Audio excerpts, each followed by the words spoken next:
the death penalties and.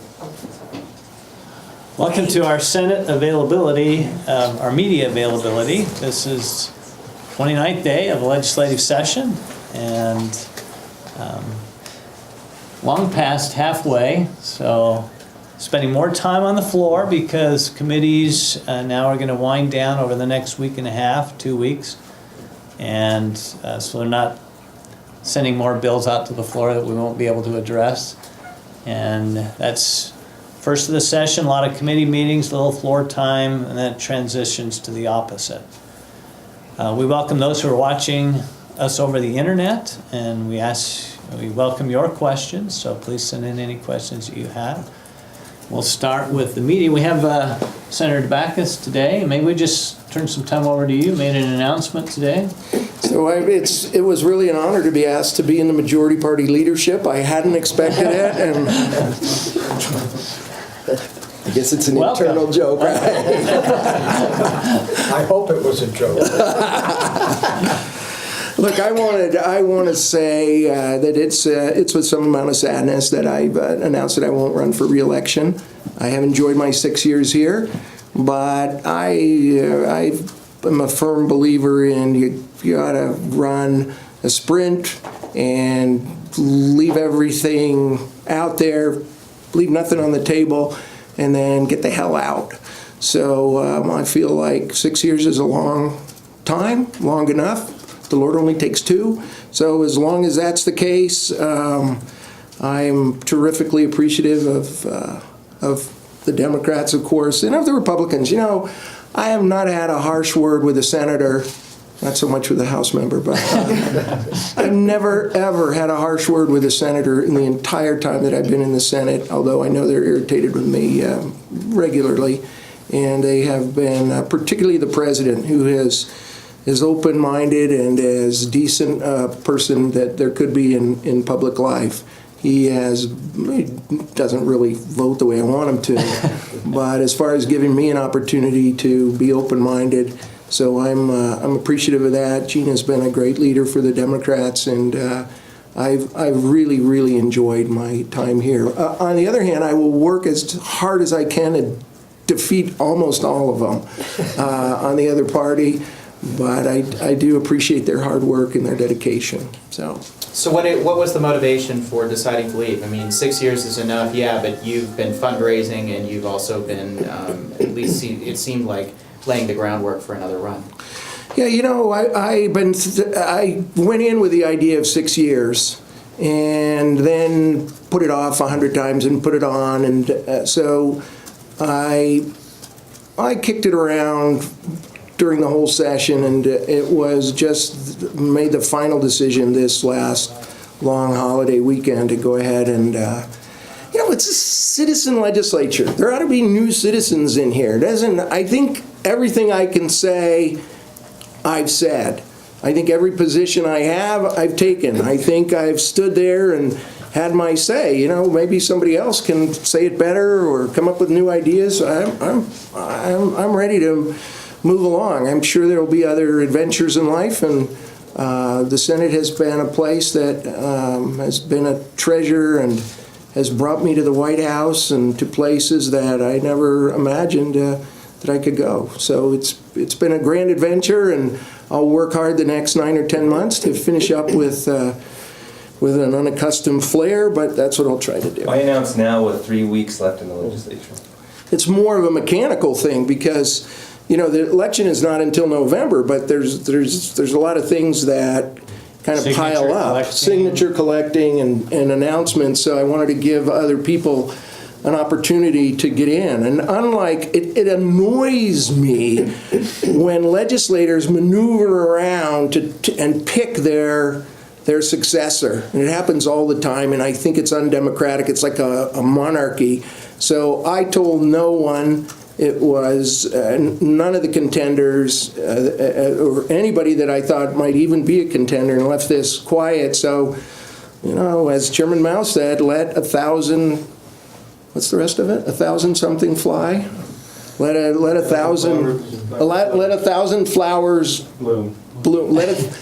Okay, let's try it again. Let 1,000 flowers bloom, in the words of Chairman Mao. I hope there's a zillion people that get out and represent. This district is gerrymandered to be a Democratic Although district. Chairman Mao didn't have 1,000 people running against him. Yeah.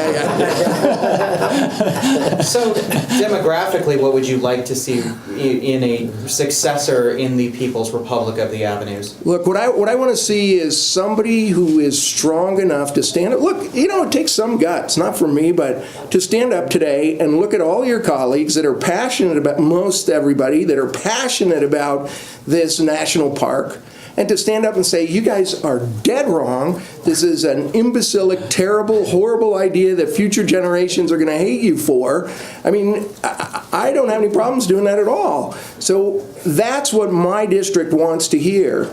And that's what a lot of people in a lot of districts, although a minority of voters, want to hear. So I hope the safety of this second district will allow another person who can stand up and boldly say things that I think need to be said. And I'm talking too much. Is that how you would describe your 6 years here? Because when it comes to terms of passing bills, you weren't exactly at the top of that list. I think I was phenomenally successful on bill passage, because I learned early on that if I would take my name off of bills and things and just go for ideas, things happen.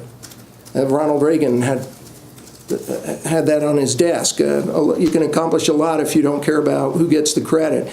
In non-discrimination, there was no name Debacus on there in 2015 when we passed that. My name was nowhere near that. Or in reordering a lot of the state's arts and setting up new funding, or on any number of issues. It's just a lot easier for me to say to my Republican friends, it would be so much better if we would do this or that. So this idea of piling up 30 bills that we got passed never really appealed to me, and they wouldn't pass them anyway, so it's probably just But once as you well. pass the bill out of the Senate, then you've been there, done that, right? I've done there, yeah, I've done it, yeah. So, Good. Are you going to run for mayor? mayor of what? Salt Lake City.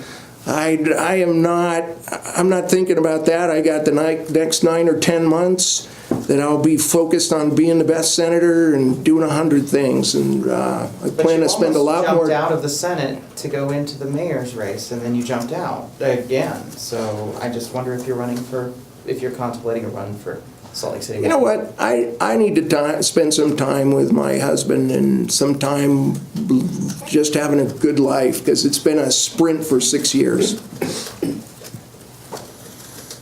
What influence do you think Senator Debacus has had on the Senate? He's raised a voice of opposition at times, and we welcome that. And he represents a constituency that needs to be heard, and that's part of what we espouse, and I appreciate his term in office. Wish he'd stay, and we've become friends over that time, and his husband Stephen, we've gotten to know him, and we appreciate them. And so we know that people move on, and you got maybe potentially other aspirations, or maybe you've got other things in life, and we're not the be-all, do-all, end-all as legislators, and somebody will replace us and maybe do better than what we've done, probably do better than what we've done. Better than me. And we need to accept that. We're just common people, and there comes a time when, staying here longer, you just kind of get a little bit stale, and so you have to consider all those things as a legislator and when you're running for office. I want to say, Jerry? if I might, the one thing, our caucus is going to miss that voice. We're really going to miss that. I think the body itself can thrive over the fact of somebody standing up and saying, no, I disagree, and being able to carry that forward. And that's a very, very important aspect of democracy. And express it in such a poetic way. That's right.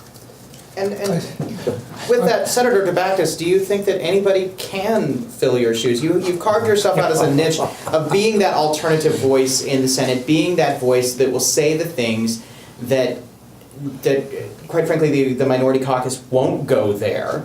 Do you think that anybody else will be as diplomatic? Size 13 are hard shoes to fill, but look, I am very confident that somebody much, and I'm not being falsely humble, that somebody much better. I mean, I saw those kids. Did everybody see those kids from Florida, those high school kids that a week ago were just high school kids? And hear them talk about their lives so articulately and brilliantly.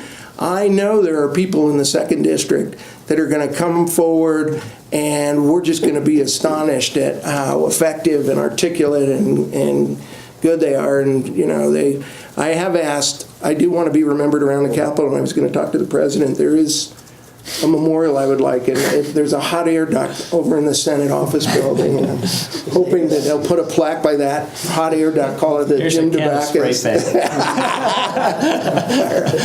paint. So, Jerry. You know, I sat next to Jim when he first came in, him and I sat next to each other, and it's, I think we contributed to one another's attention deficits at times. There was a couple of times the president would call on the phone and say, "What are you guys doing?" You know, and it's, but Jim's been a great friend, and he does have great ideas. And I think he's figured out a way to get those ideas to the top, so thank you. And I'd say the same thing, that what a great friend. And even though the voice of opposition, I've actually found him at times to be the voice of reason. And I think he has actually put some things together and been more, if he isn't talking, he seems to be more reasonable behind the scenes. So, but actually very helpful and considerate, and more than I think the rhetoric would portray. He So figured you out were- what this meant. You were the sponsor of the historic non-discrimination bill that he referred to. What role did Senator DeBacchus play in that? That role, I think he brought people to the table and helped them stay at the table. Yeah. you know, there is And that takes, you know, the goal in mind of trying to get something done. And he is not somebody that maybe worries about all the details, but he knows what he wants to have happen, and I think that speaks well for him. It is a little sad to think that there may not be another gay person in the legislature, but I just want to say why I think that's important very quickly. A couple of years ago, there was a hearing that was being held over in the House building, and senators and members of the legislature wander through these tunnels, mostly to avoid constituents, I think, as we go from meeting to meeting. And there was a hearing that was going to be held on some gay issue, and the hearing room was packed, and crowded on both sides of the hallway were lots of people. And I had picked up a conversation with an incredibly conservative member of the legislature, and we were just talking about whatever you talk about as we were walking. He was going to a different hearing. So when we pushed open the door, there were all of these people standing there, and over by the Coke machine, somebody screamed, "Fag!" And this conservative member looked over and said to this man, "That's Senator Fag to you." And then he said, "Come on, Jim, it smells real bad here." And then we continued on.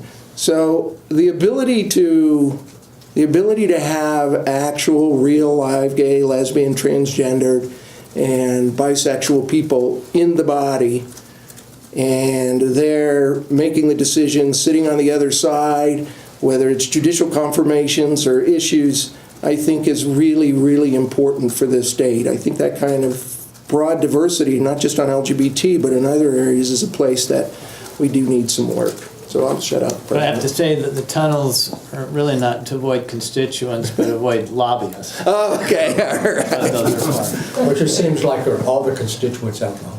Right. A bill to abolish the death penalty will be introduced in a House committee tomorrow morning. 2 years ago, that bill passed this chamber.